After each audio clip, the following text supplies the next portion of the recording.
Okay, so you have your sketch open in Photoshop. This tutorial is going to show you how to take a sketch and color it inside of Photoshop without having to color it in real life. First thing I'm going to do, if you bring in your sketch off your phone, it might be a little bit hazy or gray, so you're going to want to brighten that up.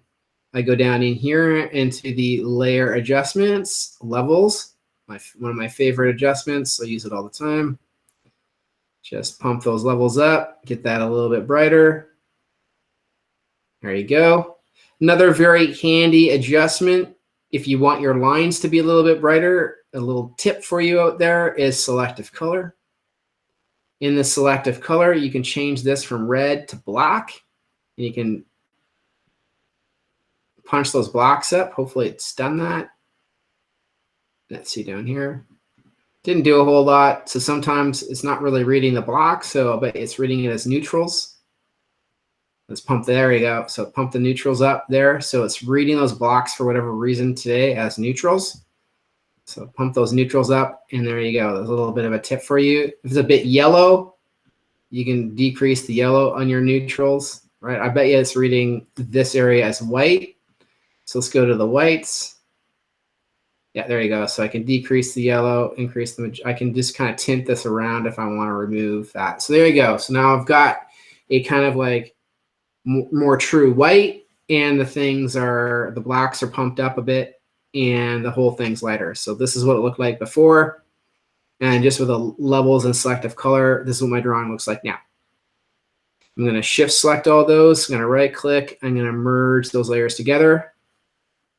Then I'm going to make a copy of this background layer here, just to have that in place. So the biggest tip I give students when you're painting something in Photoshop is make a brand new layer here, figure out the color that you want a certain area. So I want, say, this hair to be blue. Click on the foreground, select a blue color.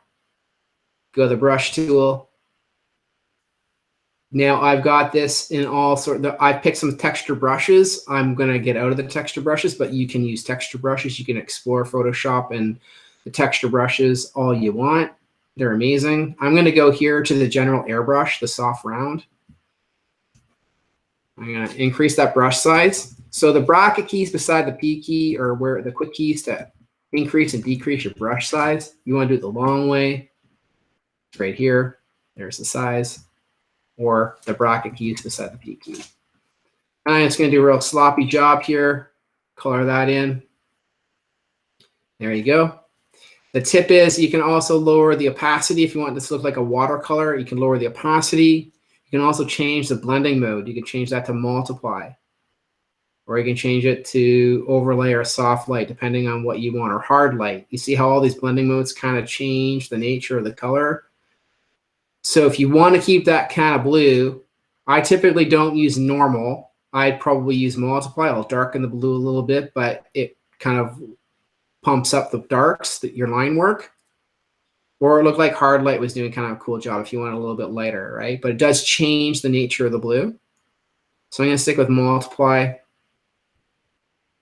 And you can see you can do multiply at 100. And what multiply, this blending mode allows, is it will show your lines. So if you had this on normal, it's going to block out the lines. But multiply will always show the lines. So that's the kind of beauty of multiply or some of these blending modes. Okay, so I'm just going to leave it on multiply for now. I'm going to lower the opacity because I want more of a watercolorish feel, and there you go. And then if I've gone too far here, an easy way to kind of remove this is just go to the eraser.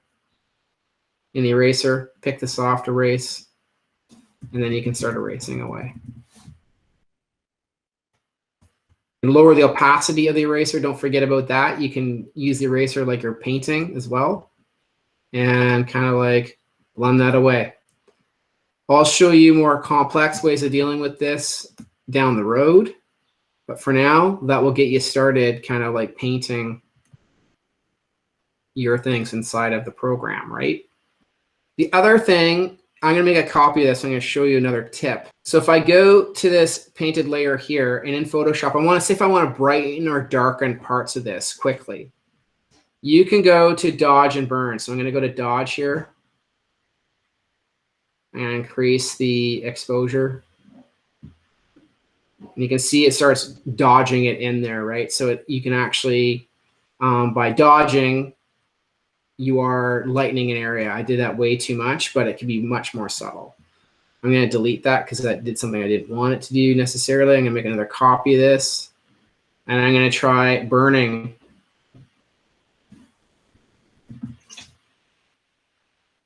You can see by burning does the opposite, so it will quickly darken. So you can get some not great shading, but you can get some shading by dodging and burning the paint layer you have on there if you want. That's one tip. And some other tips. So if I go into the mask, I'm going to go and I'm going to make a layer here for the mask. And let's say if I wanted this mask more of a reddish.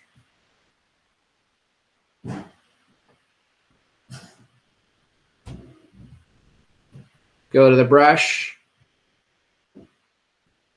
There you go. Same drill as before. You could go multiply. You could go check out these different things. Leave this on normal for now, and I'm going to show you a tip. I'm going to make another layer on top here. And then I might go and pick like, you know, slightly lighter color.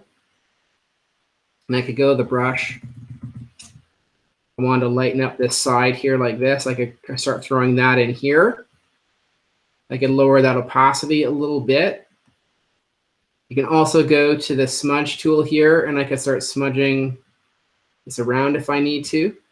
So what I sometimes do is throw a highlight or a dark on this way. Throw that on there quickly. You know, it doesn't have to be perfect, and you can blur it. So you can go to filter, and go blur, and go Gaussian blur. And you see how that starts blurring it out a little bit. Likewise, you could also go, my two favorite blurs for this type of thing are Gaussian blur and motion blur. So you could try motion blur on there. That looks kind of cool, so I'll go with that. Now I'm not completely done. So wanted to highlight here, threw a blur on it, lowered the opacity. What I could do now is I could collapse those two layers together. And right click, and merge down. Now they're together. So this white's on this. I can actually go and I can start smudging these two things together.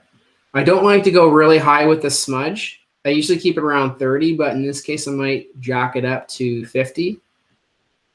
And there you go. You can start using the smudge tool to kind of blend things together if you need to, or lower that strength to somewhere that you want that's a bit more subtle. Another quick thing, you can click finger painting on the smudge, and I just change the foreground color here, and I'll show you that finger painting means it now brings in whatever color you have here and starts smudging it into the color below. So that helps out too, right? So I'm going to go a little bit of a darker color if I want a darker area on this. Start doing that and start smudging away, or just get it off the fingertip once you got that in there, and you can start smudging that around. I like the kind of watercolory look thing if you're using this technique quickly in Photoshop. So again, if I threw this on multiply, it gives it more of a watercolor vibe that shows your sketch underneath of it, right? As opposed to a highly finished looking vector art or something. So throw that on multiply, lower that opacity. And yeah, so I'm gonna lower the opacity of this a bit more. And just some watercolory looking tips inside of Photoshop if you want to use any of that.